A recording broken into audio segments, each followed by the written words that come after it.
My father's death made me the acting head of the family. I was 10.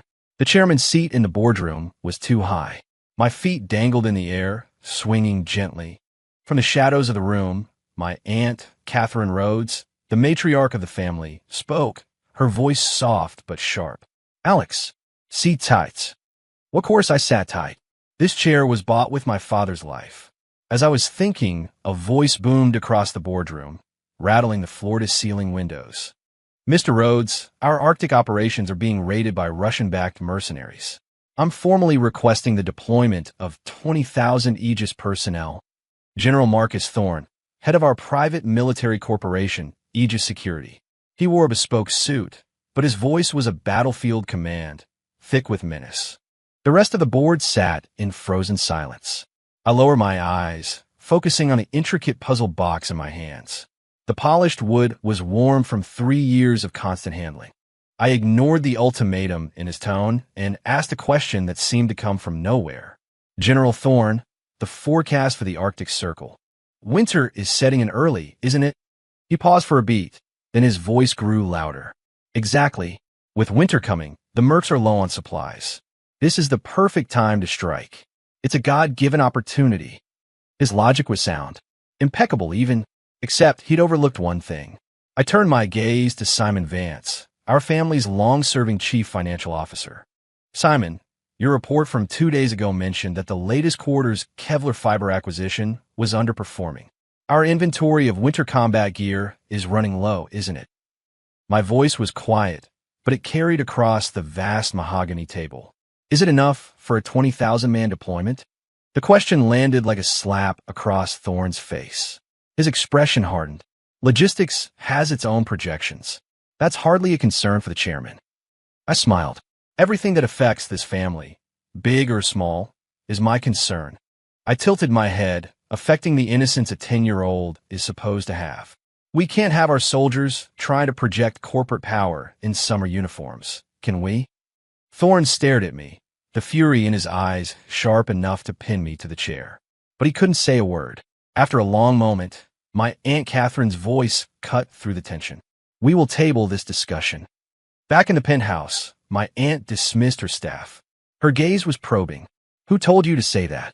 I met her eyes directly. Thorne has ambitions like J. Edgar Hoover. Do I need someone to teach me to see that? The hand holding her coffee cup trembled slightly. Her eyes grew cold. Alex, you know too much.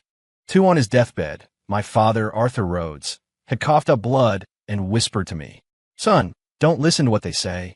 Watch what they do. Thorne's hand was already on the hilt of his sword. His ambition was leaking out. But Catherine insisted, the board needs balance.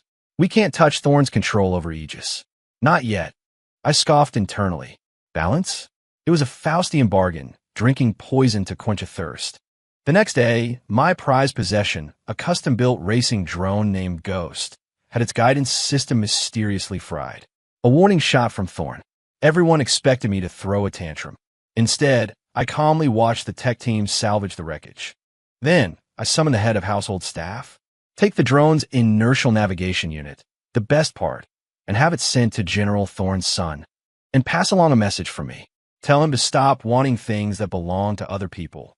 The man fell to his knees, his face pale with terror.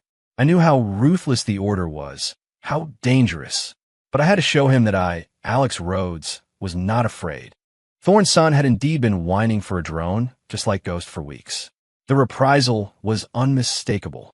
I could never forget my father's final moments, how he'd clutched a small, scented sachet. It had been a gift hand-stitched by Thorne's wife. From that moment, I knew Thorne was my enemy. I wasn't just coming for his power. I was coming for my father's life. Since then, I often spent my nights going through my father's personal effects. In a well-worn copy of Marcus Aurelius's Meditations, I found it, a microdrive hidden in the spine, containing encrypted files detailing a series of secret expenditures. And a project codename, Farsight. Simon Vance came to the penthouse under the guise of tutoring me in economics. Instead, he told me stories from corporate history.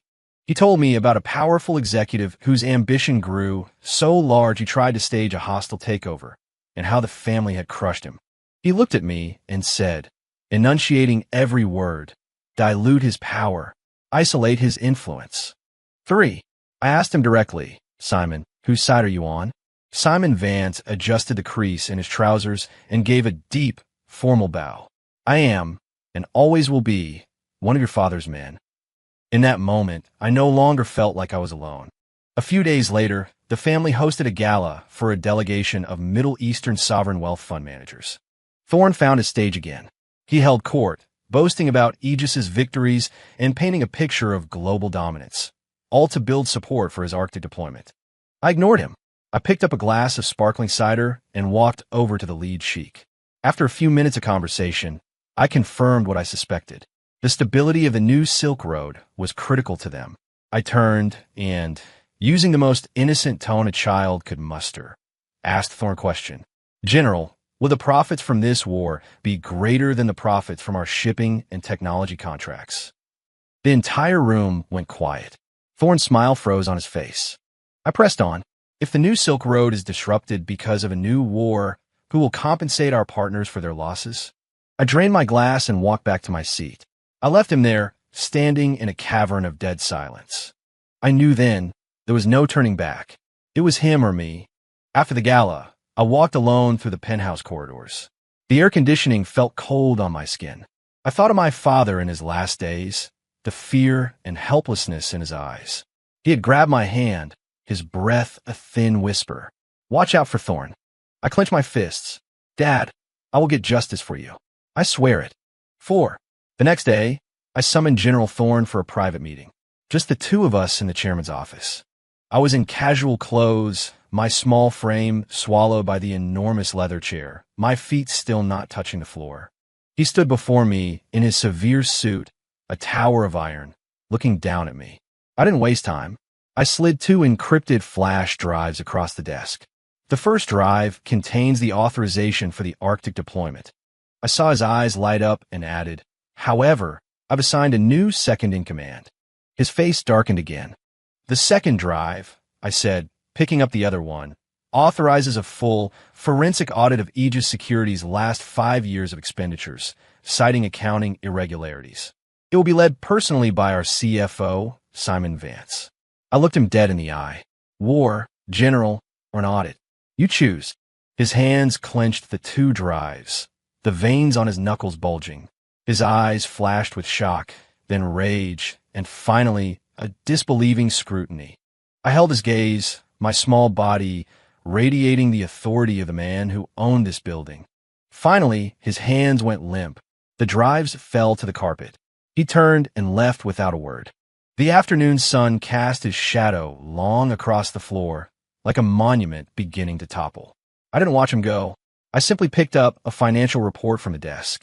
That evening, Simon Vance came for our economics lesson. The topic was FDR's handling of the Great Depression. Mr. Rhodes, he said, sometimes you can't just dam the river. You have to redirect it. 5. He's called in sick, I told Simon. The double meaning was clear. Thorne was absent from the board meetings for 3 days, claiming illness. The air in the boardroom was noticeably cleaner. On the 4th day, the rumors started. Whispers in the Wall Street Journal, anonymous quotes in political blogs. They said I was a naive child, manipulated by dovish advisors, persecuting a loyal and heroic man. The gossip spread from trading floors to Washington cocktail parties, and finally back into Rhodes Tower. I went to see Catherine in her private quarters. I heard David Sterling's voice from inside before I even entered. He was the head of our internal security, Catherine's closest ally. He saw me and barely bothered with a nod. Catherine looked at me, her tone blunt. Alex, you've gone too far. Thorne is a tiger. You can't back him into a corner. I sneered. Are you afraid? Aunt Catherine? Sterling immediately snapped. Insolence. Is that how you speak to the head of this family? Catherine waved him off with a sigh. I'm not afraid for myself. I'm afraid for this family. I'm afraid it can't withstand this kind of turmoil. The Thorne family controls Aegis. The Sterling family controls our internal security. That is the balance of power. I remembered my father teaching me to fly a kite. He said you couldn't pull the string too tight, but you couldn't let it go too slack, either. But Catherine didn't want balance. She wanted a stalemate. I've already drafted a statement, Catherine said, her voice now carrying an absolute authority. It will be issued in the name of the family trust. It commends General Thorne for his vigilance in the Arctic and reprimands the CFO's office for speculative overreach. Simon Vance will be censured. This was a public slap in the face. To me, and to Simon. Catherine was showing me that in the end, she was still the one in charge. I asked her one last question. Did he also want to remove Thorne? Her body tensed for a fraction of a second before she smoothly changed the subject. The statement was released. Thorne's illness vanished. He returned to the boardroom more arrogant than ever. 6 in the next meeting, Thorne didn't even look at me, as if our confrontation in the office had never happened. He proposed an annual corporate retreat, a high-stakes war game simulation at the family's private estate in the Catskills. The official reasons were team building and strategic readiness. No one objected. Catherine approved it on the spot. Once again, I was on the defensive. After the meeting, Simon Vance was waiting for me by the elevators. His shoulders seemed more stooped than usual. It was my mistake. I was too hasty, he said, his voice hoarse. I shook my head. No, I underestimated my aunt. Simon looked at me, his eyes grave. Mr. Rhodes, you must be careful at the retreat. The estate's security detail. Many have old ties to Thorne and Sterling. It's the perfect place for an accident. He had predicted Thorne's exact strategy. He won't act directly. He'll stage a crisis, a security breach. Then he'll stage a heroic rescue. After that, he'd be the hero who saved the air. His position would be untouchable. I stopped walking and looked out at the glittering Manhattan skyline. An idea was already forming. I did something I never did. I want to visit my younger cousin, Julian. He was the designated future heir, the one everyone was meant to protect. He saw me and froze, like a mouse seeing a cat. I patiently played video games with him, slowly closing the distance between us. Before I left, I told him, Julian, at the retreat, no matter what happens, hold on tight to the controls of your ATV. The next few days were quiet. Thorne and Sterling were busy organizing the retreat. The city buzzed with the family's power, but I knew that beneath the surface, a deadly current was pulling us all under. The day of the war game, the weather was perfect. At the sprawling estate, banners with the Rhodes family crest snapped in the wind. 7 Julian, Catherine, and I sat on a raised platform to observe the simulation. Below, Thorne stood in tactical gear, looking like a god of war. I saw the ATV his son, Marcus Jr., was riding. It was equipped with a guidance system identical to the one salvaged from Ghost. Old and new hatreds churn inside me. As per tradition, the air was to signal the start of the game. Julian was so nervous his face was pale. I walked down from the platform, patted his back, and whispered in his ear again. Remember what I told you. His small hands gripped the handlebars tightly. His signal was weak, almost comical, drawing a few chuckles from the staff. Thorne, however, led a loud, sycophantic cheer. I didn't participate in the main event. I stayed with Julian, riding slowly at the edge of the exercise zone, surrounded by a security detail. Catherine remained on the platform, but her eyes kept darting in our direction. As midday approached, when everyone's guard was at its lowest, it happened. From the woods, a massive remote-controlled drone, modified to look like a wild boar, suddenly appeared. It was moving erratically, out of control, charging straight for Julian. The guards were knocked aside like bowling pins. Julian's ATV, spooked by the chaos, swerved violently, throwing him to the ground. Everything was happening exactly as Simon had predicted. A scream came from the platform. Catherine. David Sterling was yelling in a panic. Protect the air. At that critical moment, Thorne shot forward like an arrow released from a bow. He shouted, Don't be alarmed, Julian. I'm coming. As he moved, he raised a customized rifle, aiming to disable the drone. His script was playing out perfectly, but he made one miscalculation. He miscalculated my reaction and my resolve. The instant the drone appeared and Julian fell, I gunned the engine of my own ATV, launching forward like a bolt of lightning. My target wasn't the drone. It was Julian. I had to steal the role of hero before Thorne could claim it. While all eyes were on the drone and the advancing general, I swerved, leaned down, and scooped Julian off the ground, pulling him onto the seat in front of me. Hold on, I told his trembling body. He wrapped his arms around my waist and held on for dear life. At that moment, Thorn's shot hit the drone, disabling it. He had completed the rescue, a triumphant look on his face. But he was met with cheers. Everyone was staring, dumbfounded at me, at the air safe in my arms.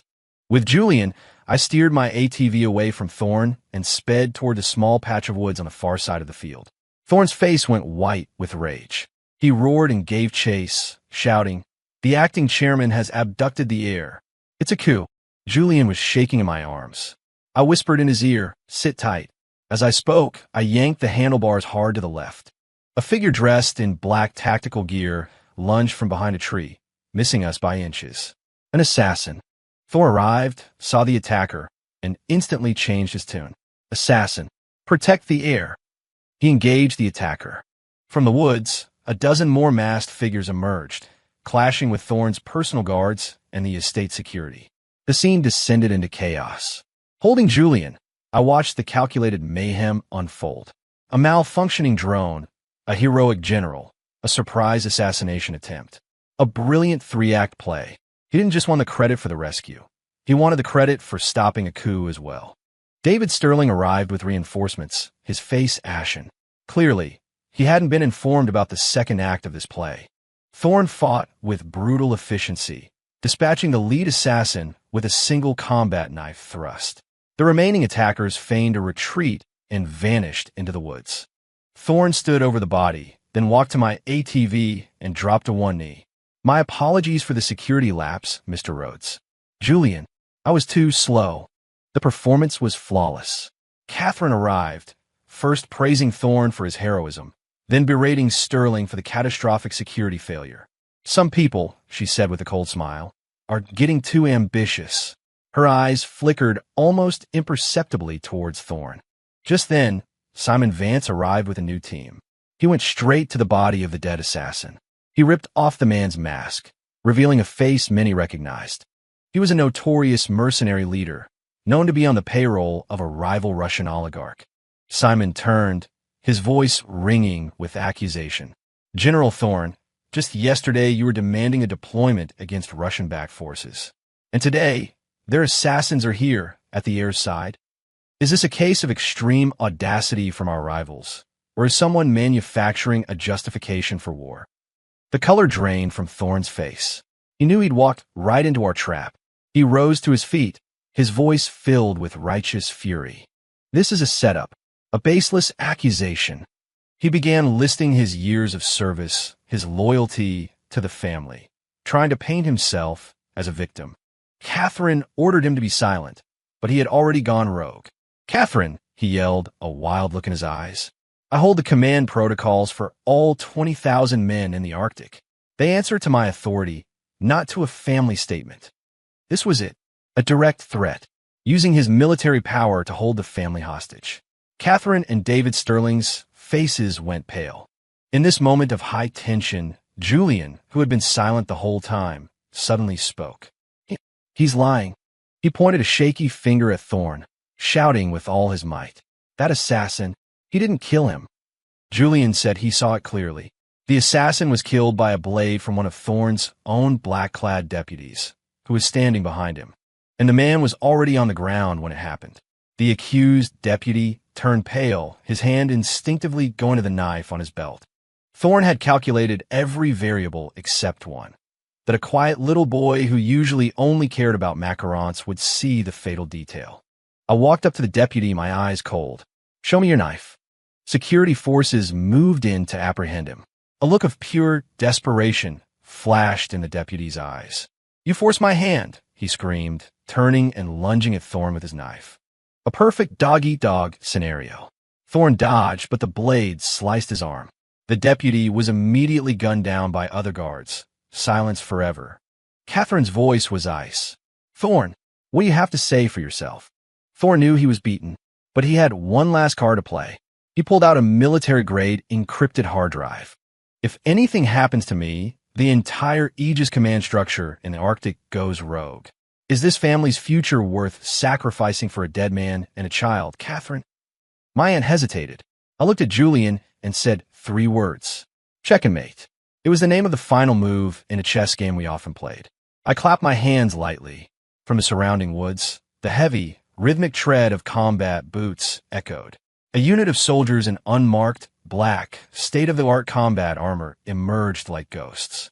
Their commander, an old veteran named Frank Miller, walked to me and knelt. "Farsight Division, awaiting your orders, sir." Thorne and Catherine wore the exact same expression of shock and fear. This was the final secret my father had left me. I looked at Thorne and gave the order. "Seize his command drive. Take them all into custody." 11 as they took Thorne away, he finally understood. My father's final trust in him wasn't trust at all. It was the final move in a long game.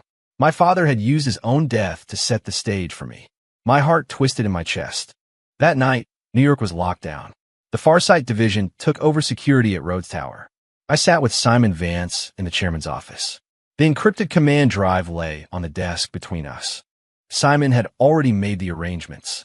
General Peterson, commander of our West Coast forces, was en route to the Arctic to assume command.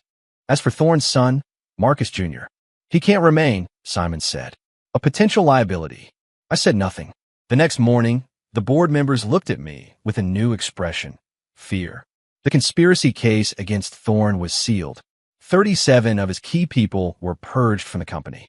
I went to the holding cell to see Marcus Jr. One last time. The boy, only 10 himself, calmly accepted his fate.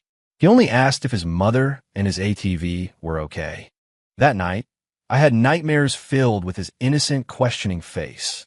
I woke up and clutched the only toy I had, a worn wooden soldier, and told myself that I had no other choice. After the purge, I filled the vacancies with brilliant young minds from outside the old guard. This angered Catherine, who had wanted to install her own people.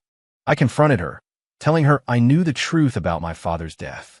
She was devastated to learn that my father had orchestrated his own slow demise to give me a path to power. The bond between us was irrevocably broken. I laid out my vision for her: streamline the family's operations, audit every division, expand into new global markets. She finally relented, but warned me, "Don't forget your name is Rhodes. And this empire is also a Rhodes empire." I walked out her penthouse. The storm had passed, and a rainbow hung over the city. 12 of the boardroom battles shifted from coups to spreadsheets. The young executives I'd promoted clashed daily with the entrenched old guard. Simon Vance's health, however, began to fail. As if he knew his time was short, he spent every waking hour organizing my father's files for me. I went to visit him. He was frail, a shadow of his former self. He asked me to write something for him. I took a pen and wrote 2 words: lasting peace. It was my ideal. He looked at the words, tears streaming down his face. He grasped my hand for one final lesson. "Mr. Rhodes, the human heart. That is the grandest chessboard of all. The people can carry you, or they can overwhelm you." He passed away peacefully after that. I arranged a massive funeral for him. The streets of New York were lined with thousands paying their respects. I was 11 years old. With Simon gone, I felt like a part of me had been hollowed out. I truly began to learn what it meant to make decisions alone. Loneliness was a tide that threatened to drown me. That spring, I pushed to open new, volatile overseas markets. The old guard, led by David Sterling, was fiercely opposed. A confidential report from my new CFO, Leo Zhang, revealed that the families opposing the move most fiercely all had financial ties to General Peterson's family. I summoned Leo and pointed to the real problem. The families were profiting from a massive smuggling and black market operation. I proposed a radical plan: bring the smugglers into the fold, make them official partners, provide them with our security, and cut out the black market entirely. The plan ignited a 6-month shadow war overseas. The board was flooded with motions to censure me. The family's cash reserves dwindled. Catherine summoned me again, warning me I was gambling too much. If I lost, I'd lose my position as acting head. I told her, the arrow has already left the bow. I even liquidated my own personal trust fund to finance the operation. Finally, the news came. The head of the smuggling ring was captured. The defiant families were financially ruined. The family's international trade routes were secure.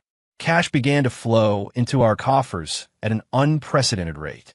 With the new policies, my merit-based appointees and the old aristocratic families clashed over the distribution of profits. I decisively fired the old guard instigators and compensated the young executives, demonstrating a deft hand at balancing power. On my 12th birthday, international partners flocked to New York. The family's annual revenue was 5 times what was 3 years prior. After the celebration, I walked alone on the observation deck, looking at the glittering city, but all I felt was exhaustion. I went to the garage where my drone, Ghost, used to be. On impulse, I got into one of the cars and floored it, racing towards the exit. I wanted to escape this prison. But at the gate, Frank Miller, the head of Farsight, was waiting. He'd sensed my mood. Later, Julian secretly came to my room. He brought me my favorite macarons. "Alex," he asked innocently, "are you unhappy?" My heart warmed slightly. He said he couldn't help me with anything. I patted his head. "You will, when you're older." He recited a line from a poem he was studying. "The great road is like the blue sky, but I alone cannot find the way out." His words became a prophecy. Early summer rains hit the Gulf. Our main shipping hub in New Orleans was in crisis. Our official cargo ships were repeatedly lost in accidents, costing us a fortune. Liu Zhang's confidential report pointed to the man behind it all. The port commissioner of New Orleans, David Sterling's brother-in-law. "I want to see Catherine." I used the metaphor of an orchid with a rotten root, suggesting the Sterling family needed to perform some painful surgery. She replied, "If the water is too clean, there are no fish." David Sterling preemptively submitted his resignation as head of internal security, playing the part of a man sacrificing himself for the greater good. I rejected his resignation. I merely had his brother-in-law fired and forced the Sterling family to pay triple the damages. It looked like I had won, but I had lost. Catherine had shown me that the Sterling family tree was too big to be chopped down. I began including Julian in my work, teaching him how to read reports, how to govern the empire. I asked Julian, who is more powerful, the chairman or his advisors? I had him read the histories of families whose empires crumbled from within. He began to grow wary of Catherine and David Sterling. Catherine noticed. Her gaze toward me grew colder. When I was 13, the levees broke along the Mississippi. Millions were displaced. It was a national crisis. During an emergency board meeting, I used the disaster relief shortfall as a pretext to bring up the issue of the New Orleans port revenues. Liu Zhang reported that the Sterling family's shipping subsidiary had paid only $30 million in taxes last year, while their actual income was in the billions. The room was stunned. I issued 3 immediate directives: deploy disaster relief teams, commandeer ships, and order Liu Zhang to conduct a full audit of the New Orleans operation. I said it in front of the entire board, my voice ringing with fury. There is no head of security. There's only a parasite. My war with the Sterlings was now in the open. Catherine and David confronted me in her penthouse. She accused me of trying to destroy the family's foundation. I retorted that the foundation of the family was the people who worked for it, not the executives who bled it dry. She tried to compromise, suggesting an internal review. I looked at her and said, syllable by syllable, "I'm not trying to catch a worm, Aunt Catherine. I'm trying to rip out the roots of this tree." My father said the Rhodes Empire doesn't need 2 pillars to hold it up. I had finally destroyed the last shred of affection between us. "You will regret this," she screamed as I left. I sent Liu Zhang south with a Farsight security detail. My order was simple. Cooperation will be rewarded. Resistance will be eliminated. New York held its breath. David Sterling claimed illness and stayed home, secretly mobilizing the internal security forces loyal to him. Both sides were waiting for news from New Orleans. Julian came to see me, his face full of worry. I told him that when you have a sickness in your body, you have to cut it out, or you will die. He nodded, a flicker of understanding in his eyes. 2 weeks later, the first encrypted report arrived from New Orleans. It was from Frank Miller. 4 words: massive resistance, no progress. The Sterling family's influence in the South was a tightly woven net. 3 days later, the second report came. Liu Zhang had been ambushed in his hotel. He was in critical condition. My hand holding the tablet trembled uncontrollably. A cold rage washed over me. I remembered Leo's promise before he left. I won't return until every last parasite is purged. I sent back a second encrypted order. If you can't audit them, eliminate them. Keep eliminating them until they let you audit. I had abandoned the rules of corporate governance. This was war. New York remained eerily quiet. 7 days later, news came from New Orleans. The port commissioner and his top deputies were found in their homes, dead from apparent suicides. In the commissioner's backyard, Miller's team unearthed a hidden bunker filled with gold bullion, bearer bonds, and the real financial ledgers. When the news hit New York, the board was in an uproar. David Sterling could no longer hide. He came to the tower, dressed in a simple suit without a tie, and knelt before me, begging for forgiveness. I dismissed him with a light penalty, a temporary leave of absence, and a 50% pay cut. No one understood. Julian didn't understand. I just smiled. I was waiting for something more powerful than financial ledgers. Liu Zhang, having survived, dictated a third report. David Sterling was using a secret shipping route to smuggle advanced microprocessors, weaponized tech, to a rival Asian syndicate. Treason. My hands and feet went cold. I never imagined that for money, they would betray everything. I made a decision. I would go to New Orleans myself. 16. My decision to go to New Orleans was met with universal opposition. For the first time, Catherine came to my office. Her eyes were red as she practically begged me not to go. She promised she would make David Sterling give up all his power. I looked at the woman who had held me as a child and just shook my head. It's too late, Aunt Catherine.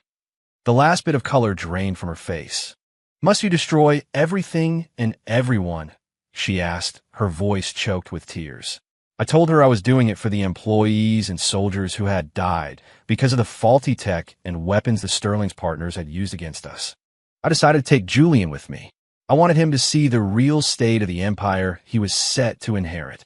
For the first time, we left the gilded cage of New York. The devastation left by the hurricane along the coast horrified Julian. He hid in the armored car, afraid to look out. I pulled him out and pointed to the displaced people living in shelters. Their suffering is your responsibility, I told him. He cried all night and developed a fever. When he woke up, he was a different person. He stopped complaining and started handing out his own food to children on the street. His eyes had lost their innocence and gained a heavy weight. When we arrived in New Orleans, I met with a pale but recovering Liu Zhang. He handed me all the evidence. He told me Sterling owned a fortified coastal estate outside the city called the Sanctuary, which was heavily guarded.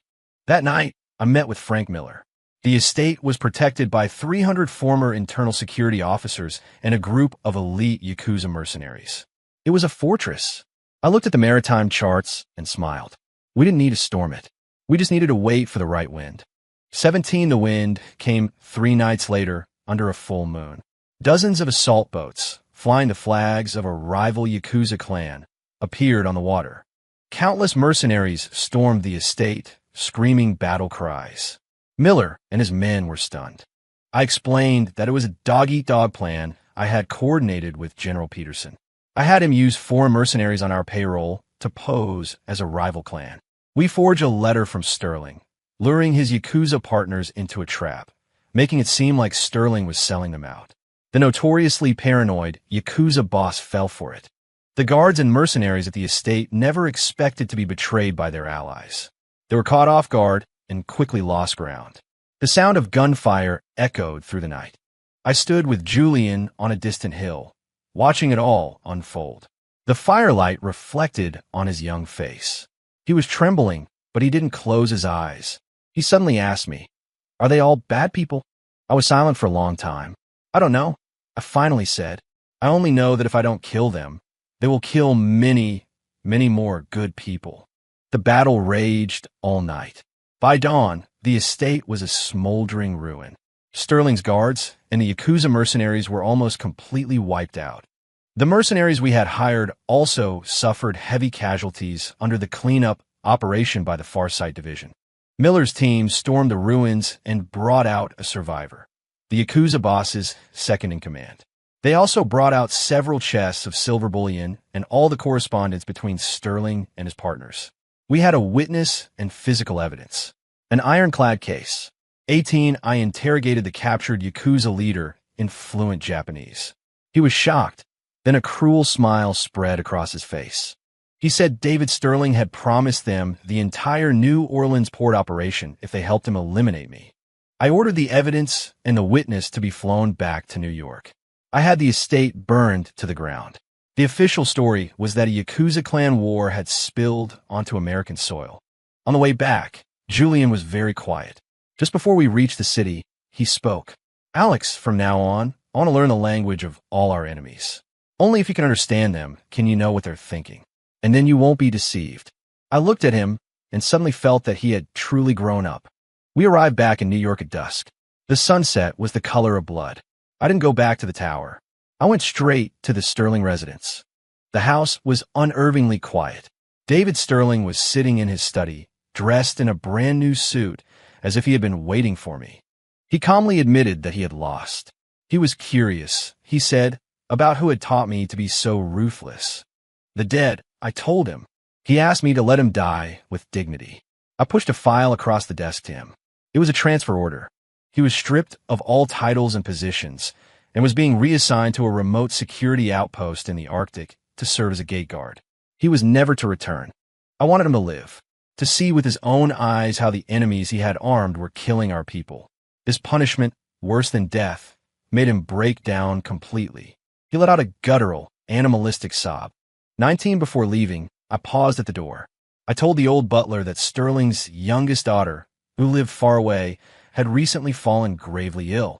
I had sent the family's best doctors to save her. From the study, I heard a howl of absolute despair. I went to Catherine's penthouse. She was dressed in her most formal attire, ready for our final confrontation. I gave her two options. I could make the evidence public, or she could handle it internally. From the shadows, her voice was weary beyond measure. Approved, I demanded that she feign illness and retire from all family business, remaining in her penthouse, never to interfere in operations again. It was, in effect, house arrest. Her voice was a hoarse whisper. Approved. I gave her a deep, final bow and turned to leave. The relationship between us was over. That night, the internal security of Rhodes Tower was replaced by the Farsight Division. All executives with ties to the Sterling family were quietly removed. By dawn, New York had undergone a silent, bloodless purge. At 14, I sat in the chairman's seat. Beside me, Catherine's place was empty. Below, the faces on the board were younger, and they looked at me with awe and fear. It had taken me 4 years to clear the board. I had become the sole, undisputed master of the empire. But I was more tired than I had ever been. My heart was a silent, lonely cavern. I began to get sick often. The doctors said it was exhaustion from extreme stress. I knew the sickness was in my soul. 20 Julian fell into the pool at the estate. By the time he was pulled out, he wasn't breathing. The entire household was thrown into chaos. My personal assistant, a young man named Andrew, knelt before me, his voice shaking. He said Julian had slipped while chasing a rabbit. But I knew Julian was terrified of furry animals. This wasn't an accident. It was attempted murder. I looked at the medical team working frantically on Julian, my voice as cold as ice. If you can't save him, you will all be buried with him. I ordered Frank Miller to lock down the estate and interrogate everyone on duty. But the key witness, Andrew, was found hanged in his room the next day. A suicide. All the leads went cold. That night, I dreamed of David Sterling's hateful glare as he was exiled. I woke with a start, realizing what I'd overlooked. The Sterlings still had loyalists in New York. I immediately ordered Miller to investigate all of the Sterling family's external communications, especially with the Arctic. The results came back quickly. General Peterson, the man I had put in charge of the Arctic, had been in secret communication with the Sterling family for 6 months. I understood. I had been watching for threats inside the tower, never imagining the deadliest knife would come from the back I trusted most. Create a crisis with Julian, force me to name a new successor, and then, with Peterson's forces, they would move on New York to restore order. A brilliant, devastating move. 3 days later, Julian was stable, but he didn't wake up. The doctors said he might never wake up, and if he did, he might have severe brain damage. On the board, panic began to set in. Motions to name a new successor started to appear. Late one night, Catherine came to my office. Her face was pale. She urged me to go with the flow, appoint a new heir, and avoid a civil war with Peterson, who held a massive army. I looked at her and finally understood. She wasn't the mastermind, but to save what was left of her family's influence, she had chosen to become an accomplice. I refused her flatly. As long as Julian has a single breath left in his body, he is the heir. 21, just as I pieced it all together, an aide rushed in. Catherine was holding an emergency meeting with the family elders and the board in the main hall. The final move had been made. I went calmly to face this naked coup. In the hall, Catherine sat in the matriarch's seat, looking as powerful as she ever had. An old family elder led the charge, followed by a third of the board members, all kneeling, pleading for me to name a new successor. Catherine looked at me with a victor's pity. "Alex, what do you have to say?" I suddenly smiled. "Aren't you all forgetting to ask one person?" I clapped my hands. Two aides slowly pushed a wheelchair out from the shadows. Sitting in it, pale but awake, was Julian. The hall was utterly silent. Julian opened his mouth, his voice weak but clear. He looked at me and, for the first time, called me cousin. Then he looked at the stunned board members and said, "I am here." Catherine's composure shattered. She pointed at us, her voice a shrill cry. "Impossible." I told her we had used a dangerous cocktail of experimental drugs and neural stimulation.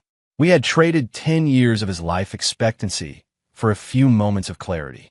With the authority of the true heir, Julian told everyone to rise, assuring them he would recover.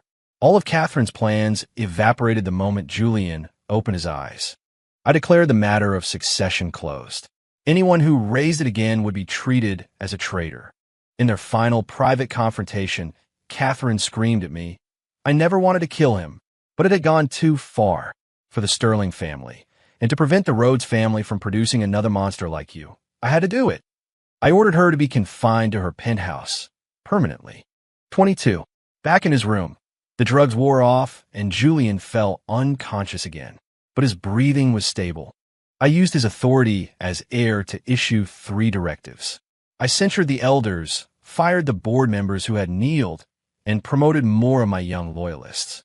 The third directive was a personal, encrypted message to General Peterson, which I typed out with Julian's fingerprint authorizing the send. In it, I warmly informed him that the heir was alive and well, and that his collaborators in New York had all been retired. At the end of the message, I added, in Julian's name, that he was looking forward to visiting the Arctic with his cousin Alex in the spring. This move forced Peterson into an impossible position. To rebel now would be treason against a living heir. To not rebel would be to wait for my inevitable retaliation. Under my iron fist, New York quickly returned to normal. The entire empire became a war machine, preparing for the inevitable. The immense pressure made me sick. I couldn't sleep. I was drowning in exhaustion, anxiety, and loneliness. I would sit by Julian's bedside at night, terrified that if I lost this fight, he would be destroyed.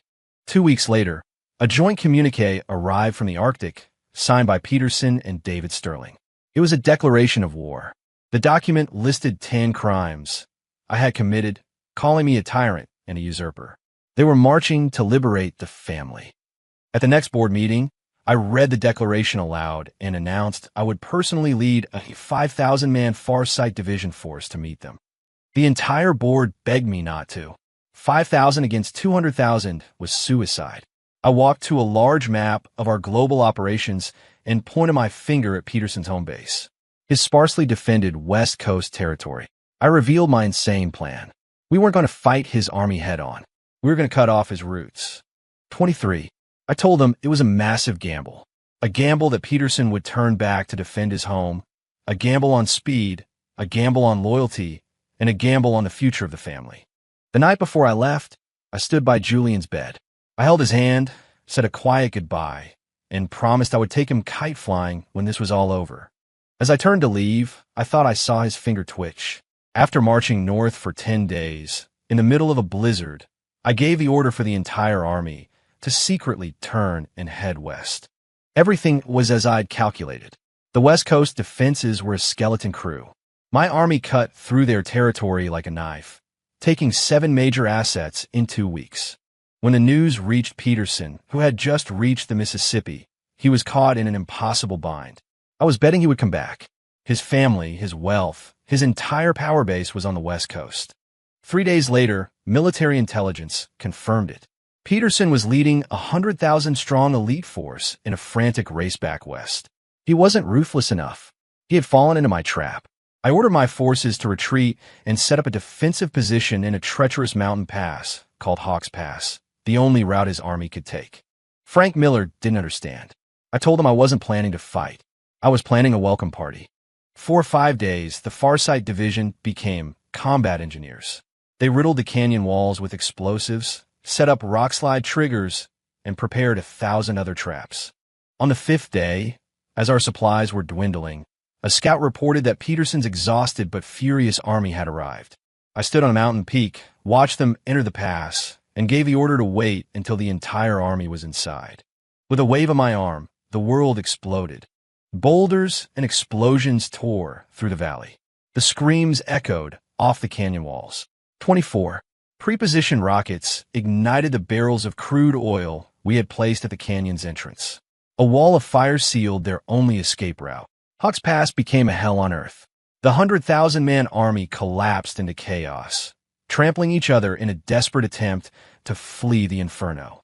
I watched the one-sided slaughter from the peak, feeling nothing. After one night, fewer than 10,000 survived. My own casualties numbered less than 500. While clearing the battlefield, we found Peterson, his legs crushed by a boulder. The once great general was now a broken man. He asked me why I had to be so merciless. I told him his betrayal was not against me, but against the heir and against the family. I took my remaining forces and the prisoners and marched east toward David Sterling and the other half of his army. The news of the annihilation of Peterson's force hit Sterling's army like a thunderclap. Their morale evaporated instantly. I had Peterson paraded in front of them and gave the 100,000 soldiers a choice. Surrender or die. Without a single shot fired, they chose to surrender. I met with David Sterling one last time in his command tent. His hair was now white, his face a mask of regret. He asked about Catherine and if he would ever see his daughter again. I shook my head.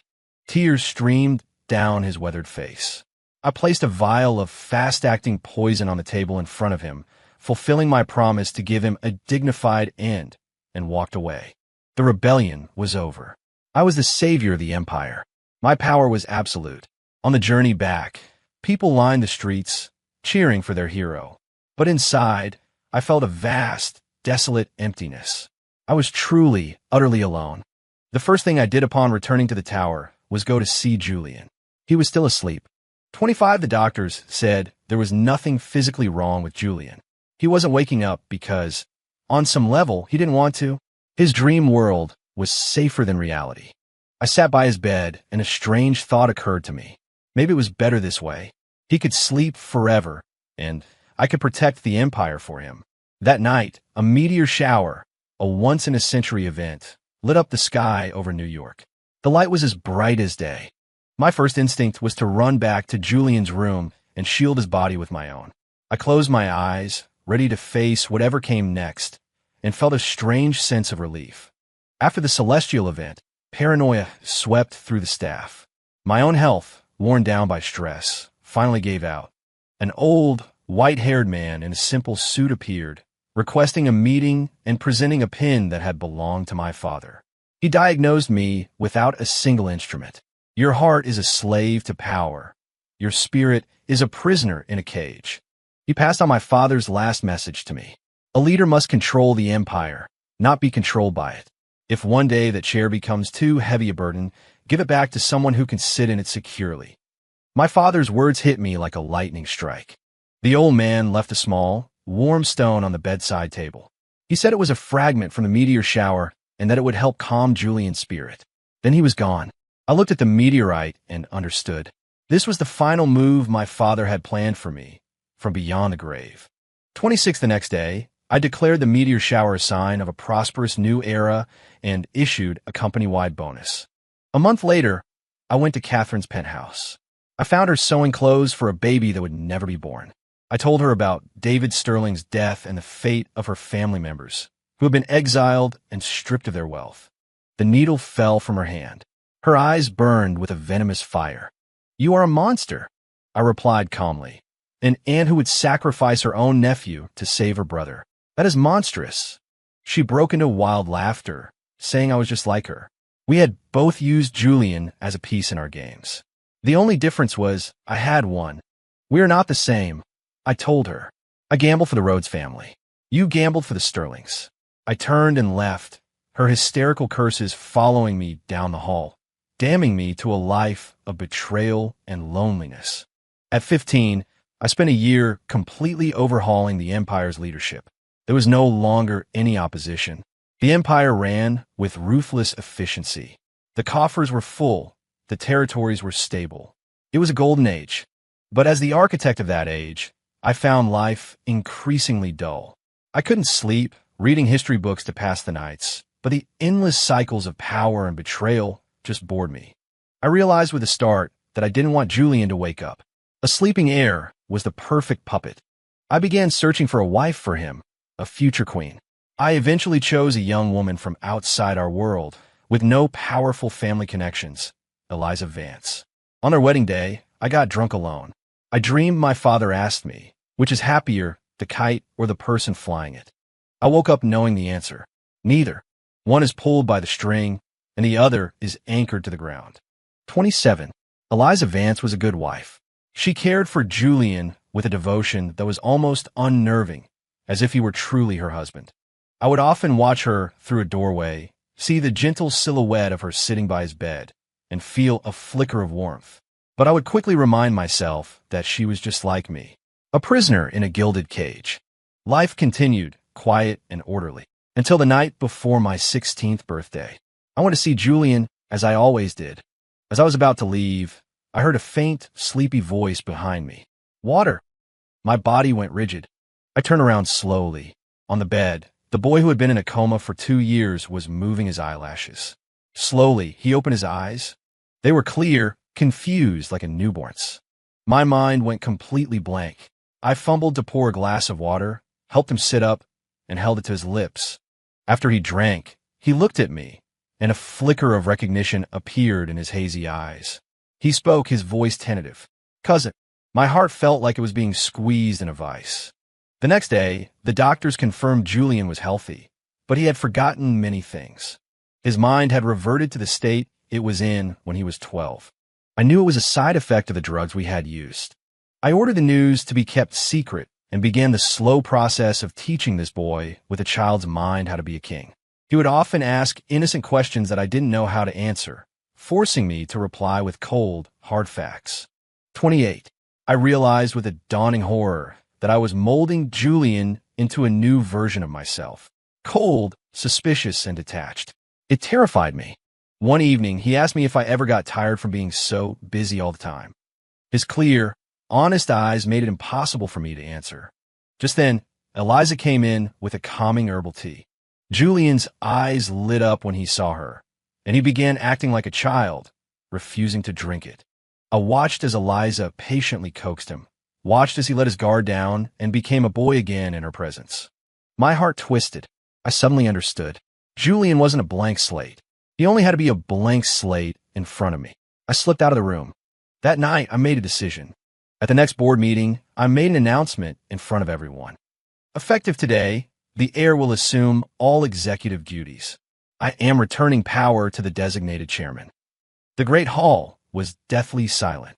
Liu Zhang and all the other executives I had promoted fell to their knees, begging me to reconsider. I realized then that in my quest to eliminate all rivals, I had become the Empire's single greatest obstacle. I ignored them, walked to Julian, and in front of the stunned, confused boy, I slowly knelt and performed the formal gesture of subordinate to leader. From that day on, I let go completely. I locked myself away in my own penthouse. In the boardroom, Julian struggled to learn how to be a leader. He made mistakes. He failed.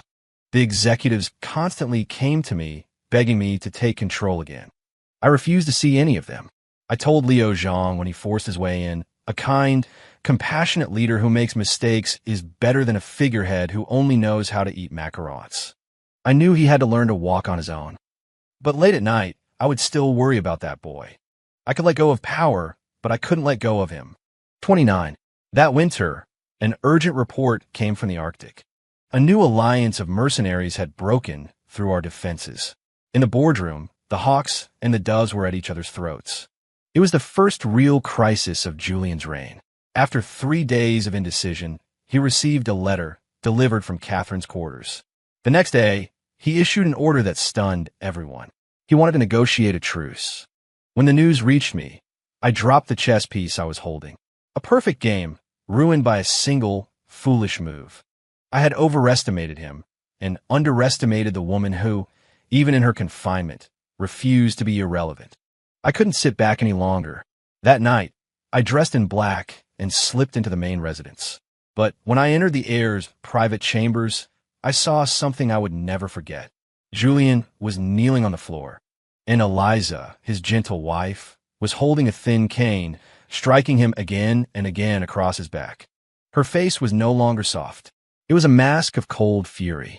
She hissed at him, calling him a coward, a disgrace to his family, a disappointment to his cousin. Julian gritted his teeth, not making a sound, as the cane left bloody welts on his back. I stood in the shadows and understood everything in an instant. Eliza Vance. She was Simon Vance's last move. His daughter, or his niece, I didn't know. What I knew was that this was the final failsafe he had left for Julian before he died. Someone who could beat him back onto the right path when he strayed. I suddenly realized I had never been alone. The dead had been with me all along, protecting me, protecting him in their own ways. I looked at the two young figures in the lamplight, torturing each other, supporting each other. I smiled. My interference was unnecessary. I left as quietly as I had come, leaving the empire and the education of its leader in their hands. 30 the next day, Julian rescinded the order to negotiate. He mobilized the Central Reserve Force and ordered a full-scale counterattack in the Arctic. At the same time, he issued a public statement, taking full responsibility for his initial hesitation and error. The timid boy king was reborn overnight. The war lasted 3 brutal months.